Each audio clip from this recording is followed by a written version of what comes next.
Alors je me tourne maintenant vers un monsieur qui lui vient de publier un très bon texte. Il s'appelle Joseph Merel, ce monsieur, et son livre, qui est une somme énorme et très très politiquement incorrect, disons-le dès le départ, parce que c'est complètement à l'opposé de tout ce qui se dit, de tout ce qui se répète aujourd'hui. Vous avez intitulé votre livre Fascisme et monarchie, ce qui est déjà intéressant, mais le sous-titre, à mon avis, est encore plus provocateur, c'est Essai de conciliation du point de vue catholique. Oui, c'est cela. Bon. Alors la première question que je vais vous poser, c'est quand même celle de la définition des termes, au moins d'un des termes, c'est le mot fascisme, parce que le mot fascisme aujourd'hui, il est mis absolument à toutes les sauces. Staline était fasciste, ma grand-mère était fasciste, quand on me mettait au coin parce que j'avais désobéi, moi-même je suis fasciste, tout le monde est fasciste quand il n'est pas d'accord avec son adversaire. Donc qu'est-ce que vous appelez le fascisme ? Mais écoutez, au sens étroit, le fascisme, c'est une doctrine politique proprement italienne, tout le monde le sait. Au sens large, et sans, dans une perspective qui ne consiste pas à le diaboliser, je dirais que le fascisme, c'est une tentative européenne personnalisé par les nations, par le génie des nations qui ont essayé de le promouvoir. C'est une tentative européenne de refonder en quelque sorte l'ordre d'ancien régime, c'est-à-dire l'ordre européen avant la grande cassure de 89, l'ordre d'ancien régime, mais en évitant de reproduire les travers qui ont précisément précipité sa chute. Il s'agissait donc en quelque sorte de refonder une société proprement organiciste et de refonder une aristocratie. C'est-à-dire une société organiciste, une société hiérarchique. Tout à fait. Mais quand vous dites une société aristocratique, évidemment c'est une société qui, je pense, ne peut rien avoir de commun avec l'aristocratie de l'ancien régime. Oui, en effet. Alors, à cet égard, pour aller vite, je dirais que toutes les sociétés d'Ancien Régime se sont constituées sur l'idée chrétienne, bien sûr, et je dirais que toutes ces sociétés ont essayé, en quelque façon, puisqu'elles étaient catholiques, c'est-à-dire puisqu'elles adoptaient une religion dont le caractère principal est la distinction réelle entre l'ordre naturel et l'ordre surnaturel, elles s'efforçaient de réassumer le meilleur de la philosophie et de la philosophie politique en particulier de l'Antiquité. Et je dirais que les sociétés d'Ancien Régime étaient fondées sur le primat du concept politique de bien commun, mais que ce concept politique, pour être opératoire, c'est-à-dire pour prévenir la chute de l'Ancien Régime telle qu'elle fut opérée par ses détracteurs, supposait que chaque individu fût en quelque sorte vitalement préoccupé par le souci du bien commun, entendu comme le meilleur de son bien propre. Ce qui supposait qu'une telle société fût proprement organique, et j'entends par organicité une société dans laquelle les parties de la société, les ordres, les classes, au sens moderne, enfin il vaut mieux dire les ordres bien sûr, et surtout les césures entre dirigeants et dirigés et les dynasties, n'est-ce pas, sont non pas fondement ou cause efficiente de la totalité sociale, mais procèdent d'une totalité sociale qui, en quelque sorte, leur est ontologiquement antérieure. Mais ça veut dire c'est peut-être pas très clair. Enfin, on voit quand même assez clairement ce que vous voulez dire.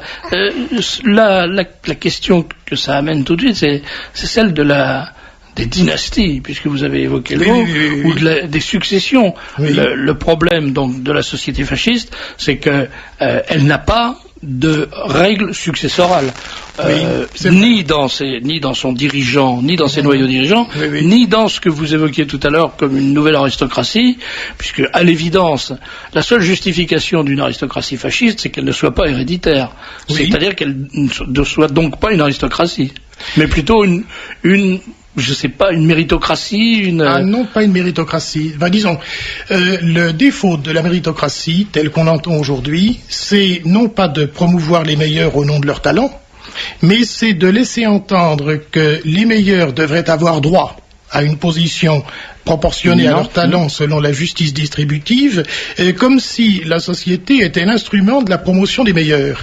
Alors que je crois au contraire que c'est le bien commun de la société qui exige. Alors comment que les allez-vous meilleurs soient résoudre, sollicités. comment résout-on dans cette espèce d'éclairage catholique que vous voulez donner à la nature monarchique du fascisme? Je ne sais pas si on peut dire ça. Nature monoarchique du fascisme. Monoarchique, en tout cas. Tout à fait. Hiérarchisée. Comment résolvez-vous cette apparente, c'est pas une contradiction, mais cette apparente énigme? Comment une société fasciste peut-elle se survivre à elle-même alors que le jeu des générations fait qu'à chaque fois il y a une remise en cause des conditions de l'accession? Oui, alors il est vrai, en effet, je soutiens dans cet ouvrage, j'essaye de soutenir la position de ce qu'on pourrait appeler un fasciste de droite. Je crois qu'il convient de le préciser, puisque beaucoup de gens, par coquetterie parfois, ont revendiqué la paternité du fascisme au nom de principes qui ne sont pas ceux-là même de l'aristotélisme chrétien et qui se sont dit volontiers de gauche. Il s'agit d'un fascisme de droite, il s'agit de ce qu'on appelle couramment l'extrême droite, la droite absolue, la droite radicale. Quand on est de droite, on l'est complètement. On a vu ça dans tous les régimes fascistes. Alors, on a vu ça en Italie, on a vu ça je m'apprêtais à dire précisément le fascisme est une expérience qui a duré fort peu de temps, n'est-ce pas? Historiquement, il est bien difficile de porter un jugement sur une expérience aussi courte, mais je crois que doctrinalement, le fascisme s'accommode volontiers d'une monarchie héréditaire, mais il s'accommode moins facilement d'un système de castes ou d'un système de castes héréditaires. Parce que dans un système de castes, je rappelle un principe de philosophie scolastique élémentaire, n'est-ce pas? La fin est ultime en exécution et elle est première en intention. En d'autres termes, l'ordre chronologique de genèse d'une réalité, et en particulier d'une société, est l'envers de l'ordre ontologique de causalité, en particulier le rapport de la partie avec le tout. Le tout est ultime chronologiquement, mais il est, si l'on peut dire, premier, dans la mesure où il est raison, cause finale, n'est-ce pas, de la vie politique. C'est exactement ce que dit Aristote. C'est un problème chrétien totalement. Enfin, c'est exactement la question. J'en conviens, mais alors à cet égard, je m'apprêtais donc à répondre à votre question, à savoir que je pense qu'un fascisme n'est viable que s'il prend à moyen terme la forme d'une monarchie pour ce qui est du détenteur de l'autorité. De l'autorité, pas seulement d'une légitimité qui serait une espèce de clé de voûte. D'un système qui... Écoutez, le problème c'est le suivant. Alors dans cette perspective, qu'est-ce que le fondement de la légitimité? Moi, dans une perspective chrétienne, c'est la naissance. Alors, dans une perspective chrétienne, enfin Saint Thomas d'Aquin n'est pas de cet avis-là, il n'est pas de cet avis-là. Prudentiellement, on considère que c'est la naissance parce que ça écarte les appétits, n'est-ce pas? Mais du point de vue des principes, le problème ne se pose pas. Ça peut être la naissance, je te répète, pour des raisons prudentielles, mais en vérité, une monarchie n'est pas... Disons, le constitutif formel de la légitimité, c'est l'aptitude d'ordonner son pouvoir au bien commun, de telle sorte qu'à la limite, le pouvoir appartient à celui qui le prend. Quand un roi, fût-il légitime, quand un roi, fût-il légitime, c'est le principe de la licéité du régicide défendu par saint Thomas.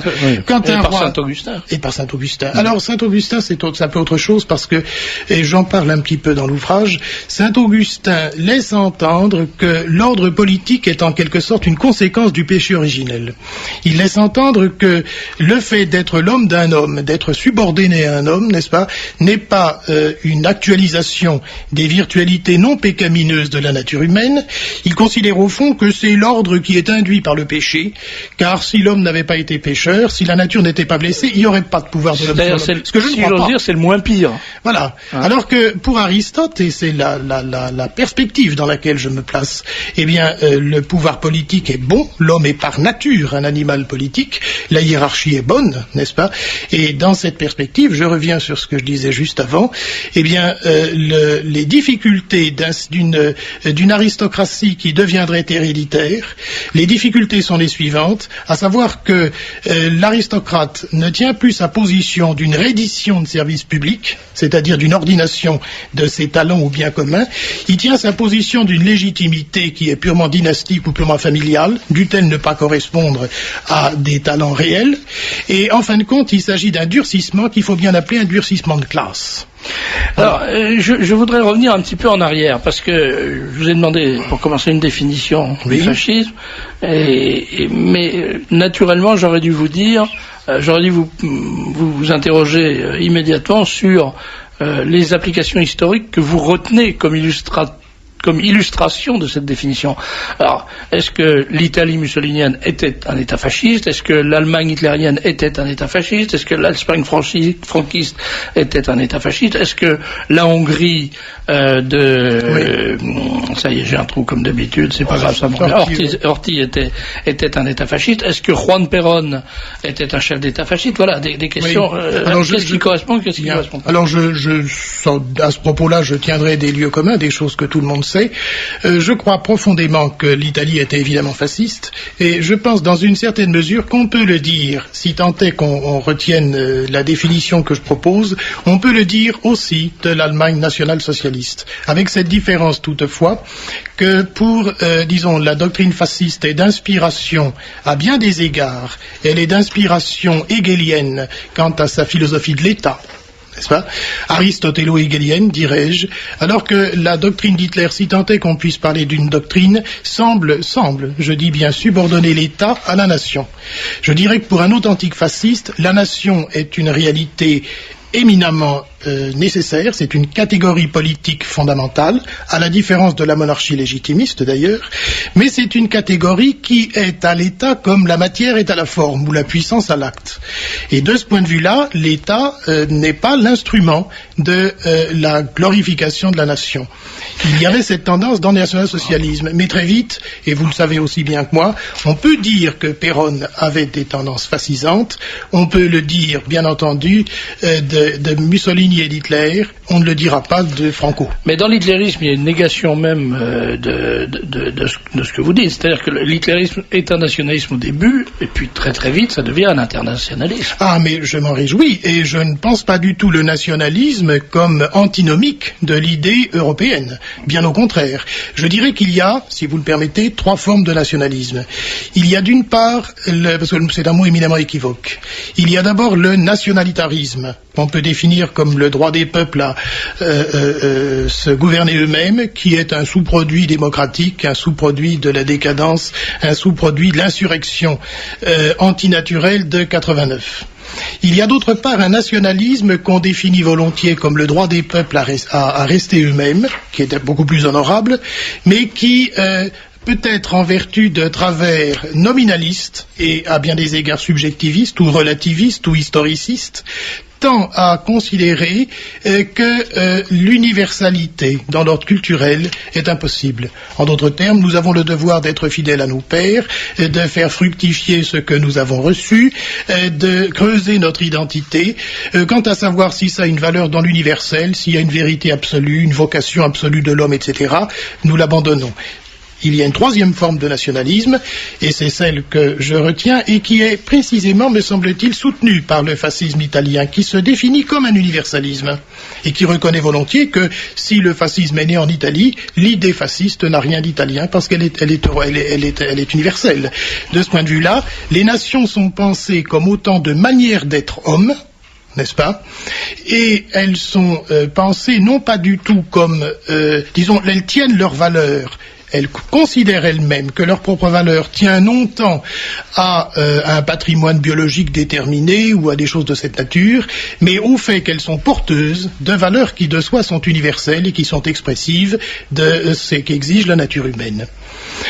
Voilà, donc la nation en tant que réalité particulière se veut porteuse de valeurs universelles. Elle se veut une individuation de l'universel et restituer culturellement à l'universel, elle ne se veut pas une particularité qui serait exclusive de l'universel. Alors, en ce sens, enfin, si je vous comprends bien, l'assimilation automatique qui est faite en ce moment entre fascisme et racisme est totalement infondée. Alors, du point de vue proprement mussolinien, bien sûr.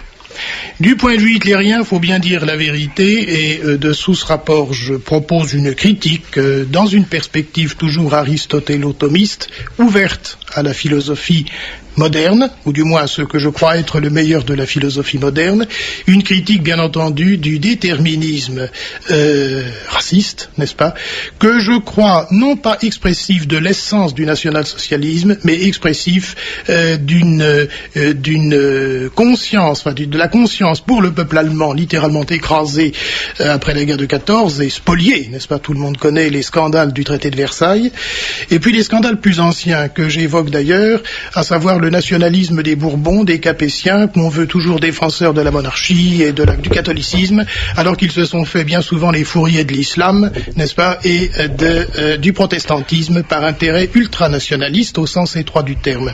Mais enfin, j'ai perdu mon idée, je vous prie de m'excuser.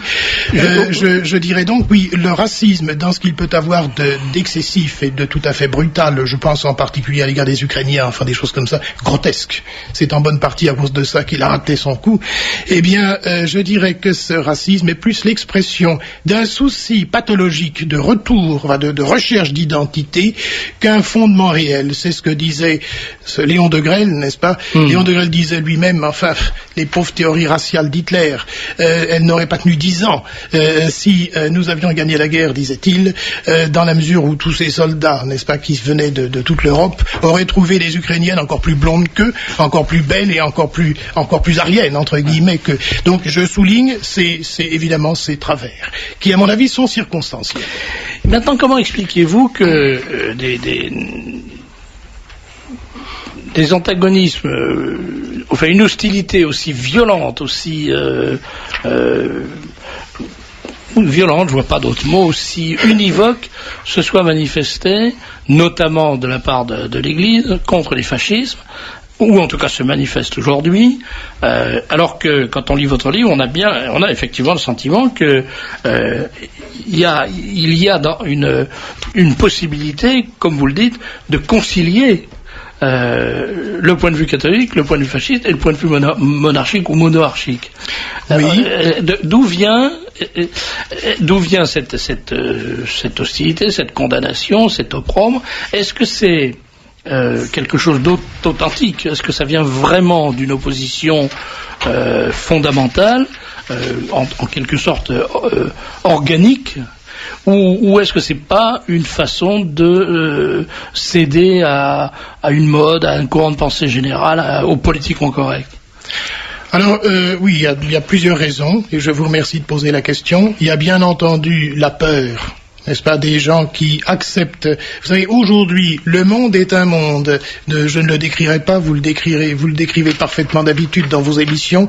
À vue d'homme, il faut bien avouer que nous avons le sentiment qu'il n'y a plus grand-chose à faire. La pourriture est telle qu'on ne sait pas trop comment s'en sortir maintenant. Ce qui est certain, c'est que ce monde est issu de principes pervers, de principes antichrétiens et antinaturels, qui, comme tels, n'ont pas d'unité positive et qui ont besoin de se constituer une unité négative par référence répulsive à l'égard d'un mal constitué comme absolu. Ce mal absolu, c'est évidemment l'Europe, c'est évidemment ce qu'on appelle la croisade des fascismes, n'est-ce pas, précisément parce qu'il leur a fait peur. Mais ça, il a failli réussir. C'est le vieux truc du golem. Oui, tout à fait. On fabrique une bestiole ou un être, une créature qui fait peur. Tout à fait. Et on finit d'ailleurs par se faire peur à soi-même à force de manipuler cette bestiole. Exactement. Alors il faut convenir qu'il y a aussi des tensions considérables entre ceux qu'on a appelés les fascistes et bien entendu les tenants de la monarchie. Je rappelle à cet égard qu'il y a deux formes en France de manière d'être monarchiste, les monarchistes qui se disent légitimistes et les monarchistes nationalistes d'inspiration maurassienne. Les maurassiens, nous savons... Encore que on peut, pardonnez-moi de vous couper, mais c'est une question personnelle, c'est un sujet qui me touche personnellement, on peut très bien être légitimiste et maurassien.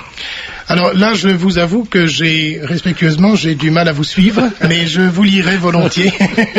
Disons que le nationalisme maurassien, enfin disons les tenants mestriens souvent du légitimisme ne reconnaissent pas la pertinence même de l'idée de nation, puisqu'aussi bien ils considèrent que l'idée de nation est intrinsèquement jacobine. Ce que je ne crois pas du tout. Je crois profondément que, précisément, il appartenait à la monarchie d'accoucher de la nation, et comme ça n'est pas elle qui l'a fait, ce sont les méchants qui l'ont fait à sa place et qui en ont proposé un concept dévoyé. Cela étant dit, donc, si tant est qu'on puisse simplifier, on dira que les légitimistes recusent l'idée de nation et ils considèrent que la cause efficiente de l'unité d'une communauté politique, c'est la référence à une dynastie, sans communauté de destin organique. Oui. Les Maurassiens, eux, je rappellerai une chose. On parle souvent du nationalisme et de l'organicité maurassienne. On oublie souvent que le politique d'abord, c'est d'abord dans l'ordre du temps. Dans l'ordre de la priorité, dans l'ordre de l'agir, mais pas du tout dans l'ordre de la fin poursuivie. C'est exactement ce que vous évoquiez au début de votre intervention. Oui. C'est cette question de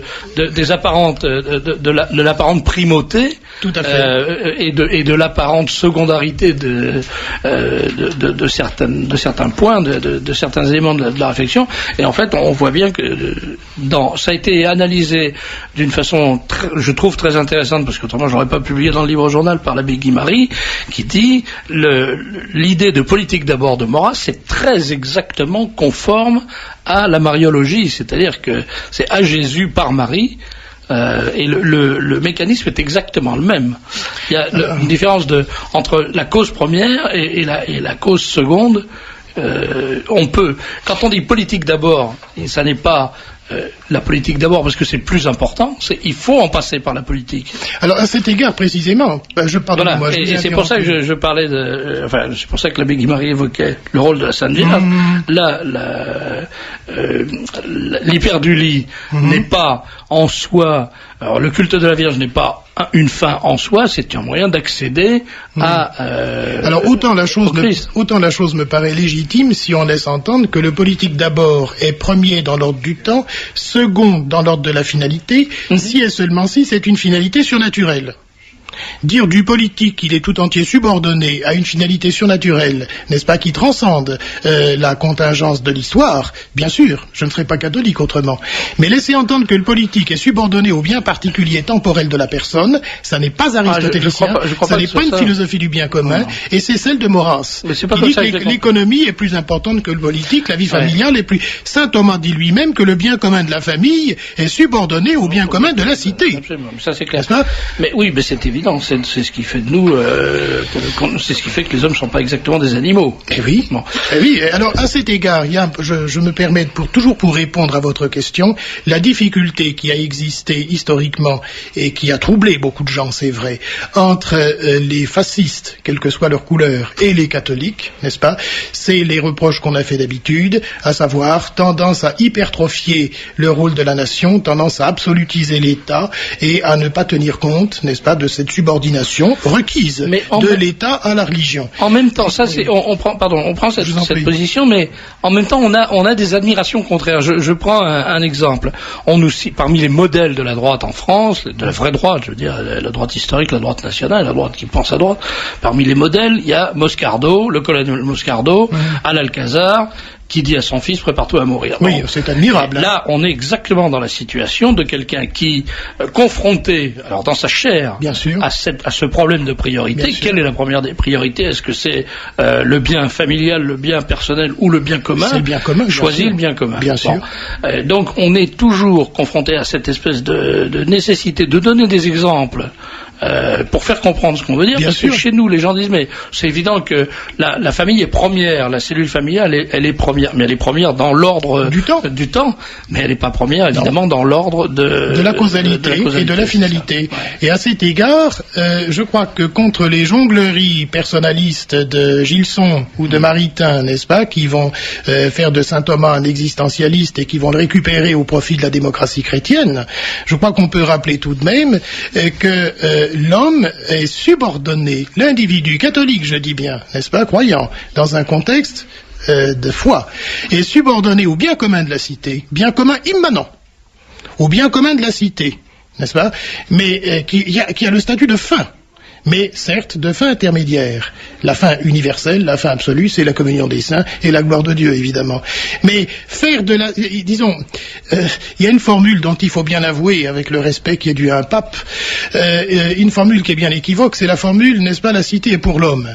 Oui, mais la cité est pour l'homme, ça ne veut pas dire qu'elle est pour l'individu, ça veut dire qu'elle est pour l'homme en tant qu'il a une vocation surnaturelle, mais l'homme en tant qu'individu, et même en tant que personne, il est pour la cité. Et ce sont des principes catholiques, ça. Je crois que c'est une formule facile qui est traduite directement du talmudisme, qui dit c'est le sabbat qui est fait pour l'homme et non pas l'homme pour le sabbat. Mais c'est exactement ça, je crois réellement qu'on est là dans une espèce de tentative de réappropriation ou d'appropriation d'un raisonnement qui n'appartient pas à la tradition catholique. Mais oui, il y a le catholicisme assume absolument le meilleur du paganisme, n'est-ce pas? Et il distingue réellement entre nature et surnature, n'est-ce pas? La grâce ne supprime pas la nature, elle la perfectionne. Donc la nature est exigitive en quelque sorte de son accomplissement immanent dans l'intérêt même de la fructification de la grâce. Quand on comprend ça, on comprend que l'homme, qui est par nature un animal politique, tende vers le bien commun de la cité comme vers la réalité en acte de toutes les virtualités de la nature humaine et qui a raison de fin pour lui en tant que personne. Et c'est précisément s'il se subordonne à cette fin intermédiaire qu'est la cité qu'il a quelques moyens, n'est-ce pas, de se subordonner à une fin transcendante. On ne peut pas court-circuiter la nature. Il faut être luthérien pour ça. Alors, il y a un autre problème, c'est les difficultés qu'ont eu les fascistes à l'égard des monarchistes. Quelqu'un qui vous dit, vous avez échoué lamentablement par votre décadence, votre dégénérescence, ça leur fait pas plaisir, on n'a plus besoin de vous, on reconstitue une aristocratie à votre place. Alors ça ne leur plaît pas beaucoup. D'autre part, cette espèce de nationalisme étroit maurassien qui est violemment anti-germanique, pathologiquement anti-germanique, avait bien du mal évidemment à concevoir, peut-être à cause du positivisme de ses origines, l'idée d'un bien commun européen et l'intérêt d'un Saint-Empire. Dont je rappelle que dans l'esprit du catholicisme, il avait en quelque sorte la priorité par rapport à la monarchie française. Là, je vous écoute, mais je vous suis pas. Mais enfin, ça, c'est... Disons, de fait, je crois qu'on peut rappeler, comme l'ont rappelé des historiens récemment, que la France, qui se dit toujours fille aînée de l'Église, la France a favorisé de manière systématique le protestantisme en Allemagne pour ses intérêts. Pour des raisons politiques. On a vu le résultat. De même que François Ier a l'islam favorisé, si on peut dire, l'islam pour des raisons stratégiques même. On peut le comprendre. Enfin, c'est quand même assez facile de juger a posteriori. Non, j'en conviens.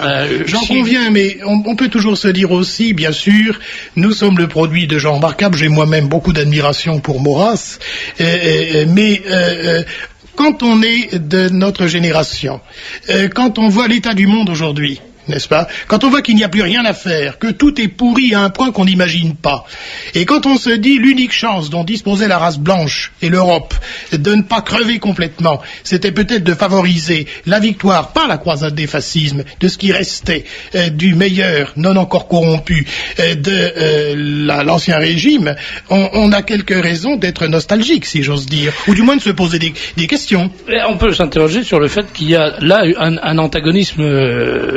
Enfin, d'où vient cet antagonisme? Qu'est-ce qui l'inspire? Parce que c'est vrai que c'était irréductible entre Maurras ils ont favorisé le gaullisme, ils ont favorisé les anglo-saxons, ils ont favorisé l'Union soviétique, on a vu le résultat. Ils ont eu la peau du fascisme, ça c'est certain. Maintenant, ils sont contents. Voilà, comme je vous l'avais dit, on peut dire que le livre de Joseph Merel qui s'appelle Fascisme et monarchie n'est pas très exactement un livre politiquement correct, mais c'est un livre tellement... D'abord, vous avez pu mesurer la qualité de la pensée et de l'expression de Joseph Merel. Merci. Mais et c'est un livre... Alors, je veux le dire, c'est un livre qui n'est pas du tout compliqué à lire. Non, parce c'est vrai qu'il faut le lire lentement, avec attention, mais il n'y a pas de grande tartine interminable. Il y a beaucoup de petits chapitres qui expliquent clairement les choses, qui resituent dans le contexte historique, etc. Et ça, c'est très très bien fait. Et puis, il y a des annexes qui sont tout à fait intéressantes. Je ne rentrerai pas dans le détail de ces annexes, mais c'est un bouquin, à mon avis, essentiel. C'est un bouquin totalement original, totalement nouveau. Je crois que personne n'a jamais fait le travail que vous avez fait.